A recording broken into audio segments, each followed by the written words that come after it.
In the beginning, I would like to express my profound gratitude to Dr. Pratap Jetwani, Dr. Sanjay, Dr. Rutul, and the entire organizing team for inviting me over here for this conference.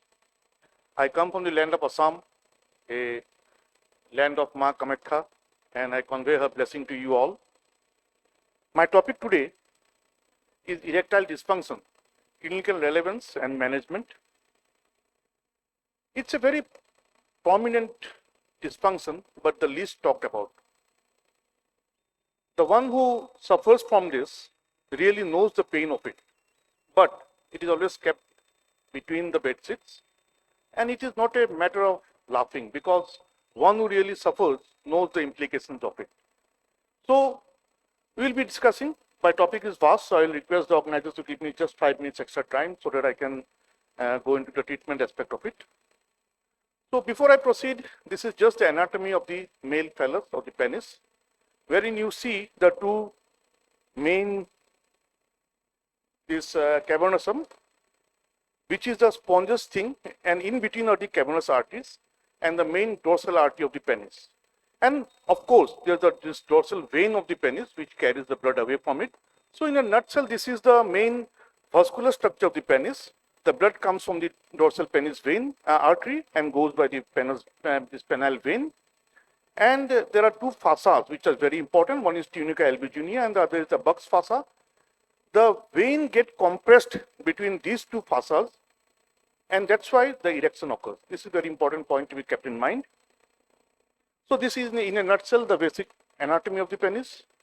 The blood comes via the dorsal artery of the penis into the cavernosal artery, into the sinusoids of the cavernosum. The penis swells up because the vein gets compressed between the tunica albuginea and the tunica and the Buck's fascia, and that's why the blood stays in the penis and we get an erect penis. But the defect occurs when there is defect in the penile artery or the vein. So both are equally important in maintaining the erection of the penis. Nerve supply, mainly the autonomic, that is the sympathetic and the parasympathetic. The parasympathetic occurs from sacral 2 to sacral 4. Always remember that the parasympathetic is mainly concerned with erection, and the sympathetic, which comes from thoracic 11 to lumbar 2, is mainly concerned with ejaculation, emission, and this flaccidity of the penis. So we get the parasympathetic and the sympathetic, where parasympathetic is mainly concerned with erection and the sympathetic with ejaculation. Then we have the somatic nerve supply of the penis, which comes by the dorsal penile vein and the pudendal nerve. And these are mainly the somatic sensation which goes from the skin of the penis to the sacral plexus. The central nervous system plays a very important part, which is mainly in the hypothalamus, the preoptic nucleus of the hypothalamus. The central is the one which combines all the sensation from the sacrum, from the auditory, from the visual. Everything is getting concised by the central hypothalamus, and we get the central control of the this erection. Now, what are the types of erection? One is the reflexogenic erection, which occurs when there is genital stimulation, mainly when masturbation takes place. It is the reflexogenic erection which occurs, and the afferent signals passes by the pudendal nerve to the sacral erection center, and the efferent comes by the inferior hypogastric plexus. So this reflexogenic erection is mainly by the sacral center. The cortical center has got a very less influence over it, and reflexogenic erection occurs mainly during masturbation. Then we have the psychogenic erection, in which the cortical processing of the sensory, visual, and auditory stimuli, fantasies can trigger this erection. When you watch a blue film or any other erotic material, it is the psychogenic erection which occurs. So, the cortical center plays a very important part in this psychogenic erection. Nocturnal erection, or the morning wood, which we say, occurs during the REM or the rapid eye movement of the sleep, and it occurs, if it occurs, that means it is typical of psychogenic impotency. Usually, the sympathetic center mediates the nocturnal erection, and the existence of nocturnal erection rules out, cannot rule out the damage to the sacral parasympathetic erection center. So once a nocturnal erection is present, usually the impotency is psychogenic, we say. We say the vascular structure, the neurogenic structures are well preserved. In psychological impotency, nocturnal erection is usually preserved. So in physiology, if you see, the main neurotransmitters are the acetylcholine, the VIP or the vasoactive intestinal polypeptides contributes to erectional function mainly by the nitric oxide.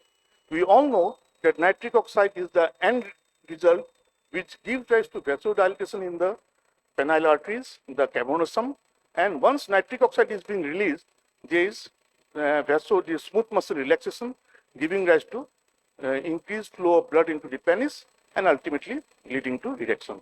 So anything which increases the nitric oxide in the penile structure can give rise to erection. So, but if you go into the molecular aspect, the cyclic GMP, which is broken down by enzyme 5-phosphodiesterase, and because of this calcium increases in the concentration in the cell, giving rise to contraction in the smooth muscle and flaccidity. So, nitric oxide is modulated by cyclic GMP, and cyclic GMP is broken down by 5-phosphodiesterase. So, anything which inhibits 5-phosphodiesterase will ultimately give rise to increase of nitric oxide and will result in good erection. That is the basis of all these drugs which we use in the management of ED.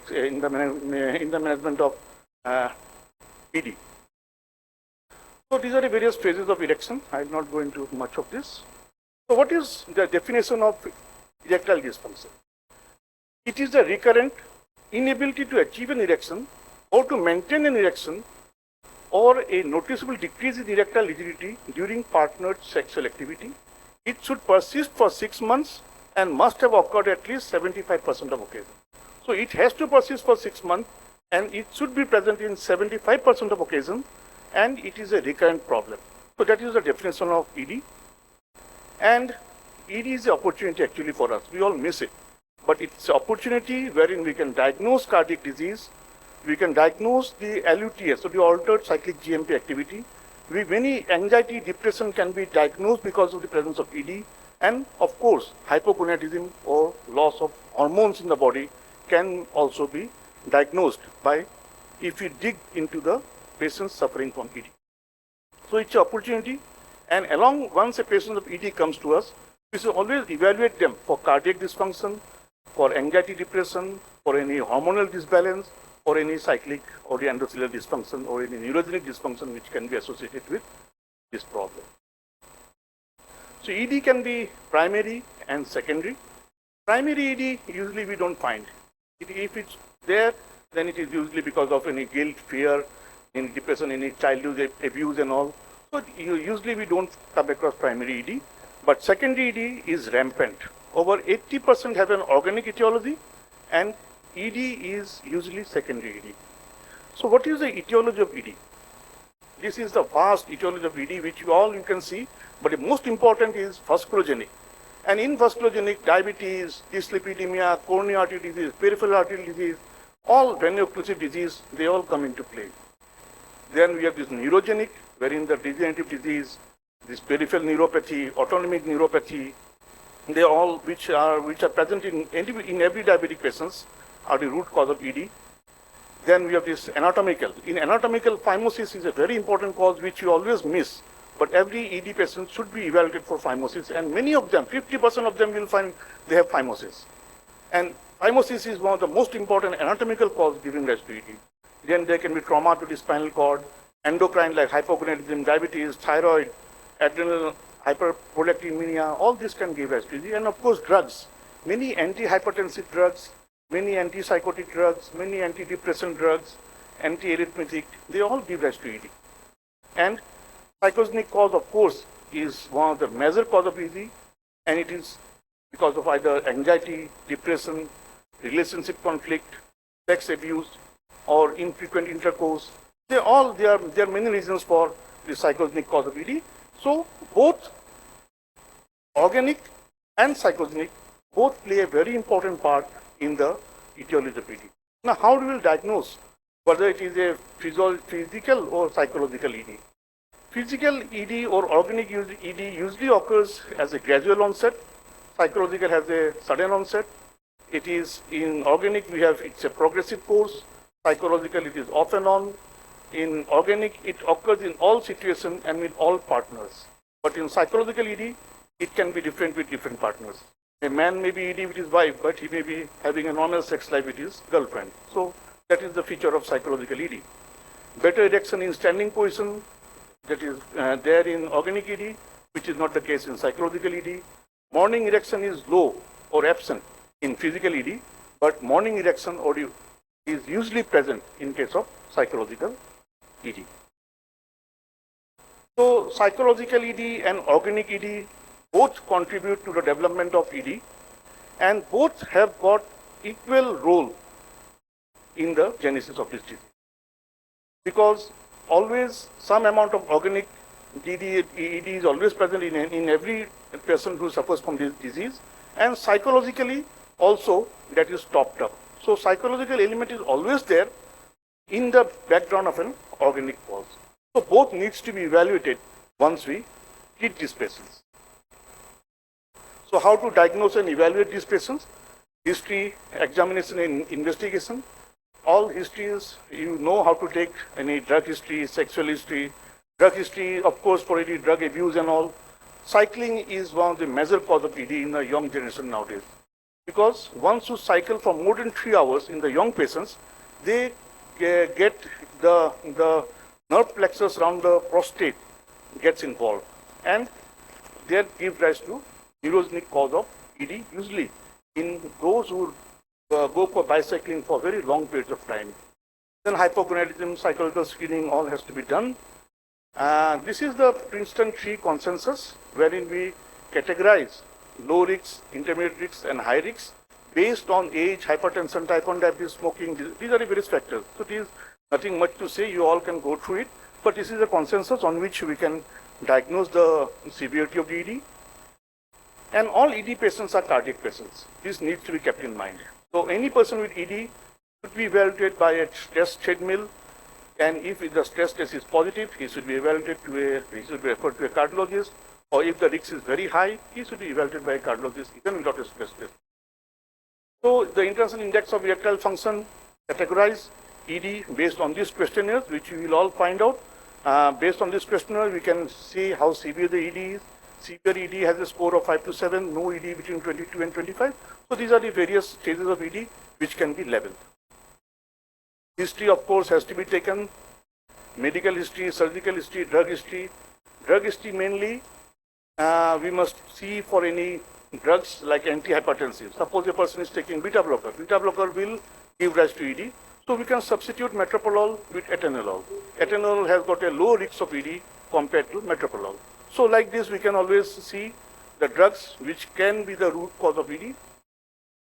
Genital examination, I have already told, is a very important. Other systems like sexual characters, development, BMI, BP, heart rate needs to be checked. Vascular, neurological system, peripheral nerves, and all needs to be checked. The testes, especially for phimosis, the penis, for any Peyronie's disease, and all needs to have a detailed physical examination of the person. If we have to look beyond the genitals. ED is not only the genitals. We have to look beyond the genitals, wherein the other functions of the body or the other organs of the body also needs to be checked. Investigations, we should do the routine test. We all know it. Testosterone can be done in the morning, sample in between 8 and 11 a.m. in the fasting condition. And usually, if it is abnormal, we should repeat in 2 to 3 weeks. Remember, total testosterone needs to be done in the morning hours in the fasting state. And if it is abnormal, repeat after 2 to 3 weeks, then only go in for hypogonadism. Other is LH, prolactin, serum estradiol, all this can be tested. And LH, if LH is there, we can suspect, if a high LH is there, we can suspect hypogonadism. If prolactin is high, we need to do a MRI of the pituitary, the serum estradiol for gynecomastia and all. So this needs to be, some hormone analysis needs to be done. Now specialized investigation, the vascular, the neurological, and the hormonal evaluation.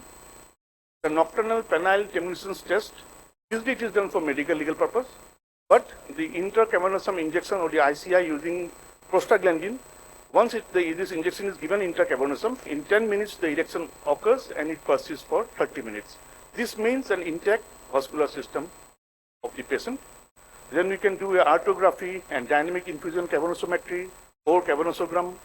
The neurophysical testing, this is also a limited clinical utility. Main is the intracavernosum injection and the arterography and dynamic infusion cavernosometry. These are rarely done. The first line is the intracavernosum injection.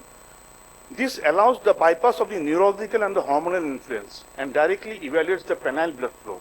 Here, we inject prostaglandin, aprostidil, 10 to 20 microgram alone, or a combination of epaverin and pentolamine, and compress the needle site manually to prevent hematoma. This is a very important test which bypasses the neurological and the hormonal aspect of PD. So once a person passes this test, that means his vascular system is intact. This is very important.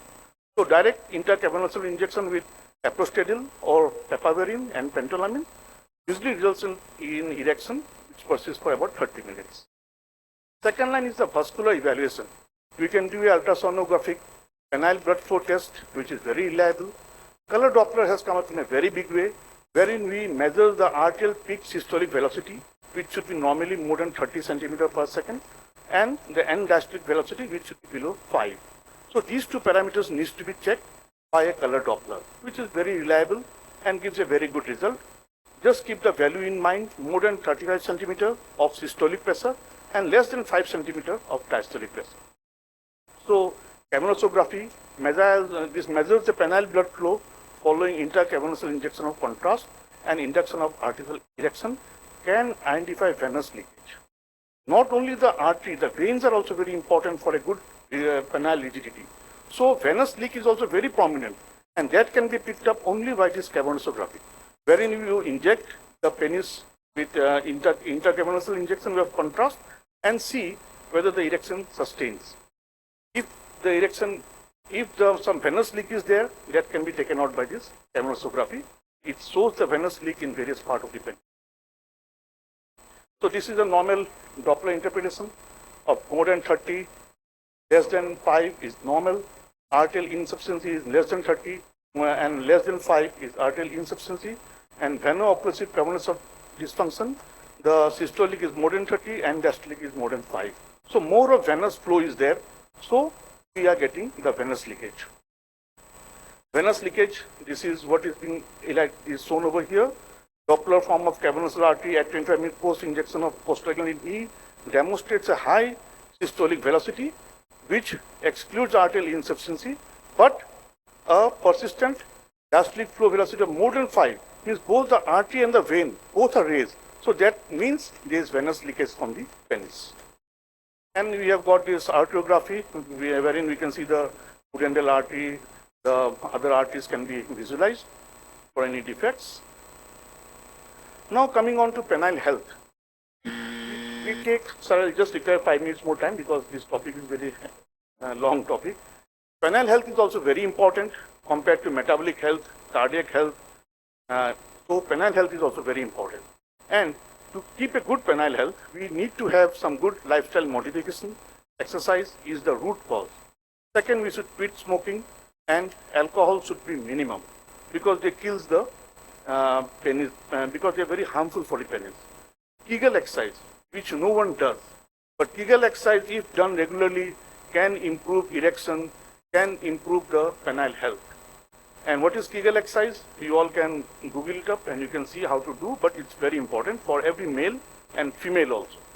And frequent sexual activity. More the sex, more the urge will be there. It is the frequent sexual activity is very important if you need to have a good penile health. Penile massage needs to be done for patients who are complaining of shrinkage in the size or whose penis's blood flow are compromised. Penile massage plays a very important role.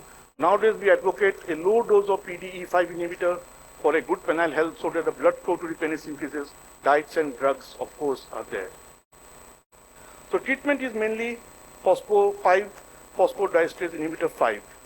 We all know sildenafil, taldefenil, verandafil, and all avanafil, they all are phosphodiesterase inhibitors. They block the breakdown of cyclic GMP, thus increasing the nitric oxide in the penis and increasing the rigidity of the penis. But the point to be remembered is these medications, once you take these medications, sexual initiation should be there. It is not that you take the medicine and it is erection. You have to have some amount of sexual activity, then only erection can be there. This is contraindicated in patients who take nitrates, recent MI, recent stroke, unstable angina. So this is how the phosphodiesterase acts. So before starting PD, see the reversible cause like hypogonadism, diabetes mellitus, psychiatric illness needs to be evaluated. Non-pharmacological therapy like pelvic floor exercise, Kegel's exercise, which I have told, they all needs to be done. The good lifestyle habits should be initiated. Experience of the drug act only after adequate sexual stimulation. It is not that you take the drug and the drug will cause erection. If you take the drug, it needs to be some amount of sexual activity has to be there. Wait for some time, at least 15 to 30 minutes. At least 30 minutes is required for this drug to act.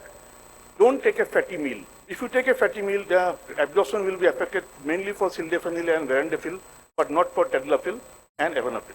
So better to avoid a heavy meal if you take this drug. Means mainly you should be taken after 1 to 2 hours of meal or at least 1 hour before meal. And fatty meals should be avoided. Concomitant use of nitrates and hydrogen should be avoided in this class of patients. Dose adjustment with hepatic and renal impairment, of course, is there. Those taking alpha blockers for BPH, they should consider tadalafil, and that too after a gap of 4 to 6 hours. Don't give them sildenafil or verandafil and all this.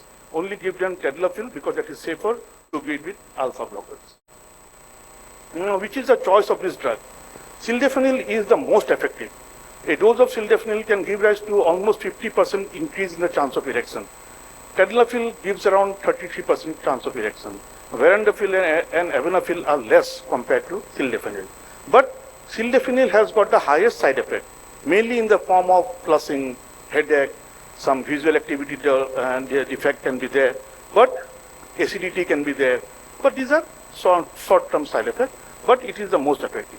If a person has got acid gastric disease, of course, avanafil is the one to be taken off.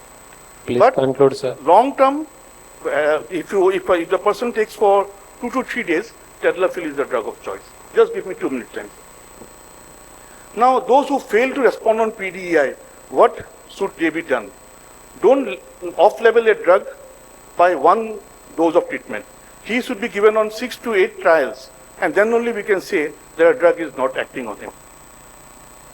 So, the person may be taking an unlicensed drug or an inferior quality drug can be there, lack of adequate sexual stimulation, failure to wait after taking the medication, fatty meal, and undiagnosed reversible causes should be ruled out. So what is the next step? Infrequent dosing regime. We can give regular PDEI, every small dose of PDEI can be given daily, and we can top it up with a higher dose on the day of the person must have sex. So low dose combined with a higher dose on the day of sexual activity can be tried. We can try to change from sildenafil to tadalafil or any other molecule if the person is not if a particular molecule is not working. Weight loss, good lifestyle, alcohol, smoking should be avoided. Then testosterone, of course, needs to be evaluated. Only if the testosterone level is less, then only we start the testosterone replacement therapy. Then there's the vacuum erection device and all can be tried. Then we have this intracavernosal injections with prostaglandins, papaverine, pentolamine. They also can be given. And we have these prosthesis nowadays. So prosthesis works very well. Mainly we have this these malleable rods. We have these two-stage, 2-piece and 3-piece. 3-piece are very effective. The result is almost 95%. But the only side effect is that the glans penis remains small. The penis becomes rigid in this type of prosthesis. So penile prosthesis is coming in a very big way. Then there's penile revascularization with where the external iliac artery is anastomosed to the dorsal artery of the penis. the success rate is almost 80%. Then there are newer therapies like extracorporeal software therapy, regenerative medicines, phenyl PRPs, or platelet-rich factors. So many other newer factors are coming in, but thank you. This is in a very short and very crisp manner I can say about ED. The time was a little short, but thanks once again for giving me this opportunity, and thank you once.